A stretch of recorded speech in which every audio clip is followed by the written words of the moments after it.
ಕೃಷಿ ಮೇಳ 2012 ವಿಶೇಷ ಕಾರ್ಯಕ್ರಮಕ್ಕೆ ಮತ್ತೊಮ್ಮೆ ಸ್ವಾಗತ. ಬೆಳಗಾವಿ ಜಿಲ್ಲೆ ಚಿಕ್ಕೋಡಿ ತಾಲೂಕಿನ ಕೇರೂರು ಗ್ರಾಮದಲ್ಲಿ ನಾಳೆಯಿಂದ 3 ದಿನಗಳ ಕಾಲ ಬೃಹತ್ ರೈತ ಜಾತ್ರೆ ಹಮ್ಮಿಕೊಳ್ಳಲಾಗಿದೆ. ಈ ರೈತ ಜಾತ್ರೆಯ ರೂಪುರೇಷೆಗಳ ಬಗ್ಗೆ ನಾವು ಚರ್ಚೆ ಮಾಡ್ತಾ ಇದ್ವಿ.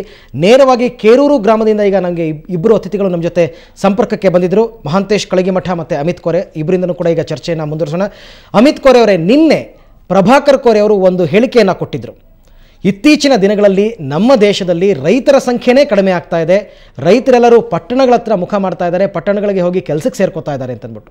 ಹಾಗಾಗಿ ನಿಮ್ಮ ಈ ಬೃಹತ್ ಕೃಷಿ ಮೇಳ ಏನಿದೆ, ಈ ಮೇಳ ಯುವಕರನ್ನು ಮತ್ತೆ ಬೇಸಾಯದತ್ತ ಸೆಳೆಯೋದಕ್ಕೆ ಏನಾದರೂ ಯೋಜನೆಗಳನ್ನ ಹಮ್ಮಿಕೊಂಡಿದ್ದೀರಾ ಹೇಗೆ ಅಂತ?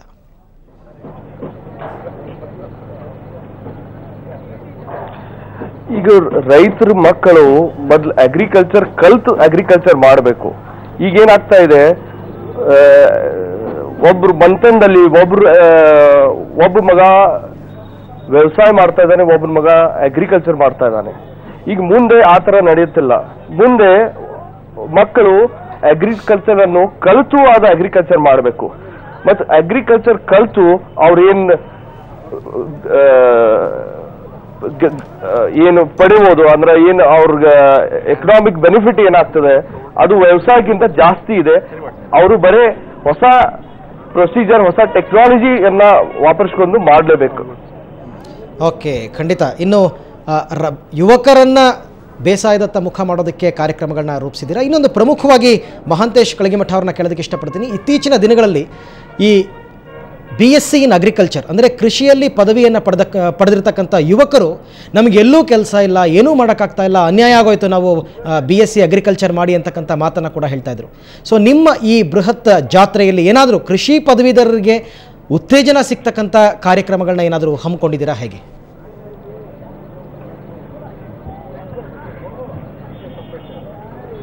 ನೋಡಿ, ವಿಶೇಷವಾಗಿ BSc ಅಗ್ರಿ ಮಾಡಿಕೊಂಡು ಅಥವಾ ಡಿಪ್ಲೊಮಾ ಅಗ್ರಿ ಮಾಡಿಕೊಂಡು ನಾನು ಉದ್ಯೋಗ ಅರಸ್ತೀನಿ ಅಂತ ಹೇಳಿ ಇವತ್ತು ರೈತನ ಮಗ ಹೋಗಬಾರ್ದಂತಕ್ಕಂಥ ಒಂದು ವಿಚಾರ.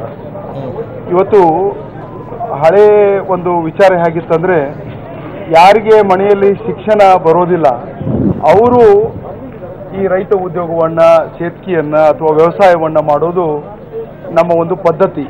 ಆದರೆ ಇವತ್ತು ಹೇಗಾಗಿದೆ ಅಂದರೆ, ವಿಶ್ವ ಮಾರುಕಟ್ಟೆಯಲ್ಲಿ ಇವತ್ತು ಬೇಡಿಕೆಯ ಅನುಗುಣವಾಗಿ ನಾವು ನೋಡೋದಾದರೆ ಯಾವ ಮನೆಯಲ್ಲಿರ್ತಕ್ಕಂಥ ವಿದ್ಯಾವಂತ ಮಗ ಕೃಷಿಯನ್ನು ಮಾಡ್ತಕ್ಕಂಥ ಒಂದು ಅವಶ್ಯಕತೆ ಇದೆ. ಯಾಕಂದರೆ ಮಾರುಕಟ್ಟೆಯಲ್ಲಿ ಯಾವ ಬೆಳೆಗೆ ವೈಜ್ಞಾನಿಕವಾದ ಬೆಲೆ ಸಿಗಬಹುದು, ಮುಂದಿನ ವರ್ಷ ಯಾವ ಬೆಳೆಯನ್ನು ಬೆಳೆದ್ರೆ ನನಗೆ ಉತ್ತಮವಾಗಿರ್ತಕ್ಕಂಥ ಒಂದು ಮಾರುಕಟ್ಟೆ ಲಭ್ಯ ಆಗಬಹುದು ಅನ್ನೋದು ಯಾರಾದರೂ ಅದನ್ನು ವಿಚಾರ ಮಾಡಬೇಕಾದ್ರೆ ಒಬ್ಬ ಕಲಿತ ಮಗ ಅಥವಾ ವಿದ್ಯಾವಂತನಾಗಿರ್ತಕ್ಕಂಥ ಒಬ್ಬ ಕೃಷಿಕ ಅದನ್ನು ವಿಚಾರ ಮಾಡಲಿಕ್ಕೆ ಸಾಧ್ಯ. ಆ ದೃಷ್ಟಿಯಿಂದ ಈ ಒಂದು ವಿಚಾರದಲ್ಲಿ ಕೃಷಿ ಪದವೀಧರರಾಗಿರ್ತಕ್ಕಂಥ ನಮ್ಮ ಯುವಕರು ಕೃಷಿಯತ್ತ ಮತ್ತೊಮ್ಮೆ ಮುಖ ಮಾಡ್ತಕ್ಕಂಥ ಒಂದು ಅವಕಾಶ ಇವತ್ತು ಒದಗಿ ಬಂದಿದೆ. ಆ ನಿಟ್ಟಿನಲ್ಲಿ ಈ ಕೃಷಿ ಮೇಳ ಅಂತ ಒಂದು ಸಾರ್ಥಕತೆಗೆ ಒಂದು ವೇದಿಕೆಯನ್ನು ಕೊಡಲಿದೆ ಅಂತಕ್ಕಂಥ ಮಾತನ್ನು ನಾನು ಹೇಳಿಕೆ ಬಯಸ್ತೀನಿ.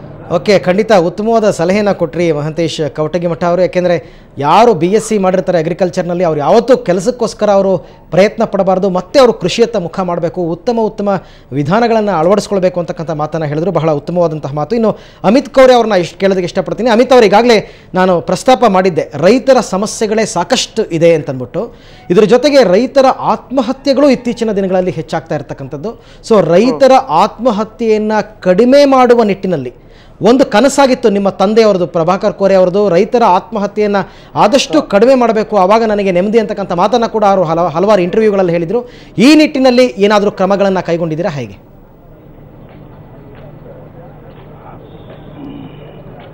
ಸರ್, ಈಗ ನೀವು ಲಾಸ್ಟ್ ಕೆಲವು 5 ವರ್ಷದಿಂದ 10 ವರ್ಷ ನೋಡಿ, ರೈತನ ಆರ್ಥಿಕ ಪರಿಸ್ಥಿತಿ ಇಂಪ್ರೂವ್ ಆಗಿದೆ. ಅದಕ್ಕಿಂತ ಮುಂಚೆ ರೈತರಿಗೆ ಬೇಸಿಕ್ ನೀಡ್ಸು ಸಿಗ್ತಾ ಇದ್ದಿಲ್ಲ ಅಗ್ರಿಕಲ್ಚರ್ ದಿಂದ. ಈಗೇನಾಗಿದೆ, 5 ವರ್ಷದಿಂದ ಬೆಳೆ ಏನು ಪ್ರೈಸ್ ಹೆಚ್ಚಾಗಿದೆ ಅದರಿಂದ ಅವರಿಗೆ ಬದುಕಾಗ ಒಂದು ಚಾನ್ಸ್ ಆಗಿದೆ. ಇದೇ ತರ ಅವರು ಮುಂದೆ ಟೆಕ್ನಾಲಜಿಯನ್ನು ವಾಪರಿಸಿದ್ರೆ ಅವರು ಇನ್ನ ಹೆಚ್ಚನ್ನು ಬೆಳೆಯನ್ನು ಬೆಳೆಯೋದು, ಅದೇ ರೀತಿ ಅವರ ಆರ್ಥಿಕ ಪರಿಸ್ಥಿತಿ ಇಂಪ್ರೂವ್ ಆಗ್ತದೆ. ಮತ್ತು ಈಗ ಸಿಚುವೇಶನ್ ಏನಾಗಿದೆ, ಈಗ ನೀವು ಫಾರ್ ಎಕ್ಸಾಂಪಲ್ ನೀವು ಅಮೆರಿಕಾ ಅಂತ ದೇಶ ನೋಡಿ. ಅಮೆರಿಕಾನಲ್ಲಿ famous financial analyst Jim Rogers ಅಂತ ಇದ್ದಾರೆ. ಅವರು ಹೇಳ್ತಾ ಇದ್ದಾರೆ ಇನ್ನು ಮುಂದಿನ ಯುಗ ಅಂದ್ರೆ ರೈತರ ಯುಗ ಇದೆ. ಯಾಕಂದ್ರೆ ರೈತರು ಹೊಸ ಟೆಕ್ನಾಲಜಿಯನ್ನು ವಾಪರಿಸ್ಕೊಂಡು ಅಗ್ರಿಕಲ್ಚರ್ ಮಾಡಿದ್ರೆ ಅವ್ರಿಗೆ ಮುಂದೆ ಬೆನಿಫಿಟ್ ಇದೆ, ಅದು ವ್ಯವಸಾಯಕ್ಕಿಂತ ಜಾಸ್ತಿ ಬೆನಿಫಿಟ್ ಇದೆ ಅಂತ ನಾನು ಹೇಳಕ್ಕೆ ಬಯಸ್ತಾ ಇದ್ದೇನೆ. ಓಕೆ ಅಮಿತ್, ಈ ಮುಖಾಂತರ ನೀವು ಹೇಳ್ತಾ ಇರೋದು ರೈತರ ಆತ್ಮಹತ್ಯೆಗಳಿಗೆ ಖಂಡಿತ ಒಂದು ಪರಿಹಾರವನ್ನು ಹುಡುಕ್ತಕ್ಕಂಥದ್ದು. ಇನ್ನು ಮಹಾಂತೇಶ್ ಅವರನ್ನು ಕೇಳೋದಕ್ಕೆ ಇಷ್ಟಪಡ್ತೀನಿ. ಮಹಾಂತೇಶ್, ಈ ರೈತ ಜಾತ್ರೆಯಲ್ಲಿ ರೈತರಿಗೆ ಸಾಕಷ್ಟು ಮಾರ್ಗದರ್ಶನಗಳು ಮಾಹಿತಿಯನ್ನು ಕೊಡೋದ್ರ ಜೊತೆಗೆ ಹಲವಾರು ಸಾಂಸ್ಕೃತಿಕ ಕಾರ್ಯಕ್ರಮಗಳನ್ನು ಕೂಡ ನೀವು ಹಮ್ಮಿಕೊಂಡಿದ್ದೀರಾ. ಸ್ವಲ್ಪ ಮಾಹಿತಿ ಕೊಡ್ಬೋದಾ, ಏನೆಲ್ಲ ಸಾಂಸ್ಕೃತಿಕ ಕಾರ್ಯಕ್ರಮಗಳಿದೆ ಅಂತ? ಅಲ್ಲ, ಇನ್ನೂ ರೈತರಿಗಾಗಿರ್ತಕ್ಕಂಥ ಕೆಲವೊಂದು ವಿಚಾರ ತಮ್ಮ ಜೊತೆಗೆ ಹಂಚಿಕೊಳ್ಬೇಕಾಗಿತ್ತು. ಖಂಡಿತ ಖಂಡಿತ ಮಹಾಂತೇಶ್ ಅವರು ಹೇಳ್ಬೋದು. ಈಗ ವಿಷಯಕ್ಕೆ ಸ್ವಿಚ್ ಆನ್ ಆಗ್ಬೇಕಂತ ಇದೆ, ಹೇಳ್ಬೋದಾ? ಖಂಡಿತ ಹೇಳ್ಬೋದು, ಹೇಳಿ. ಈಗ ವಿಶೇಷವಾಗಿ ನಮ್ಮ ಭಾಗದಲ್ಲಿ, ವಿಶೇಷವಾಗಿ ಉತ್ತರ ಕರ್ನಾಟಕವನ್ನು ನಾವು ತೆಗೆದುಕೊಂಡ್ರೆ ಕಬ್ಬಿಗೆ ಒಂದು ಪರ್ಯಾಯ ಬೆಳೆ. ಕಬ್ಬು ಮುಖ್ಯವಾಗಿರ್ತಕ್ಕಂಥ ಒಂದು ಕ್ಯಾಶ್ ಕ್ರಾಪ್. ಅದರ ಜೊತೆಗೆ ಅನೇಕ ಪರ್ಯಾಯ ಬೆಳೆಗಳನ್ನ ಇವತ್ತು ರೈತ ಇಲ್ಲಿ ಬೆಳೀತಾ ಇದ್ದಾನೆ. ವಿಶೇಷವಾಗಿ ಅದು ಅರಿಶಿನ ಬೆಳೆ.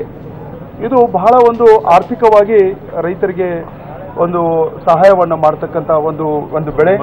ಈ ವಿಷಯವಾಗಿ ಸಹಿತ ಅರಿಶಿನ ಬೆಳೆಯ ವ್ಯವಸಾಯ ಹಾಗೂ ನಿರ್ವಹಣೆ, ಈ ಒಂದು ವಿಚಾರವಾಗಿ ರೈತರಿಂದ ರೈತರಿಗಾಗಿ, ಯಾವ ರೈತ ತನ್ನ ಹೊಲದಲ್ಲಿ ಅತ್ಯಂತ ಹೆಚ್ಚು ಬೆಳೆಯನ್ನು ತೆಗೆದಿರ್ತಾನೋ ಅವನು ಉಳಿದಂಥ ರೈತರಿಗೆ ಒಂದು ಸಂವಾದ ಕಾರ್ಯಕ್ರಮದಲ್ಲಿ ಭಾಗವಹಿಸಿ ತಾನು ಸಾಧಿಸಿದಂಥ ಒಂದು ಸಾಧನೆ ಅದನ್ನು ಉಳಿದ ರೈತರಿಗೆ ತಾನು ಒಬ್ಬ ರೋಲ್ ಮಾಡೆಲ್ ಆಗಿ ಅದನ್ನು ತಾನು ಹೇಳ್ತಕ್ಕಂಥ ಒಂದು ಕಾರ್ಯಕ್ರಮ.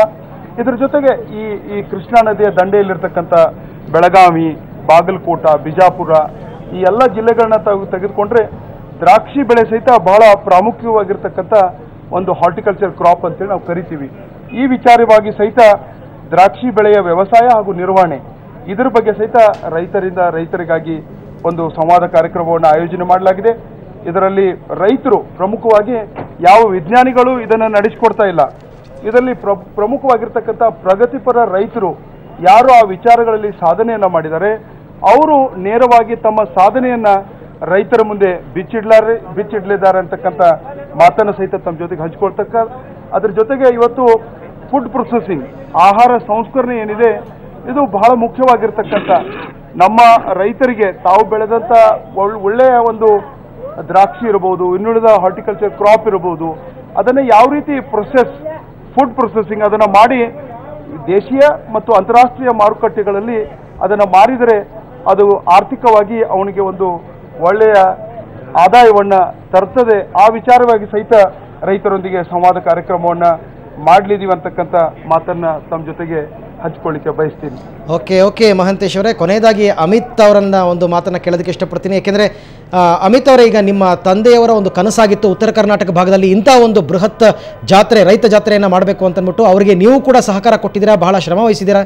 ಕೊನೆಯದಾಗಿ ಈ ಮೇಳದ ಬಗ್ಗೆ ಏನು ಹೇಳೋದಕ್ಕೆ ಇಷ್ಟಪಡ್ತೀರಾ?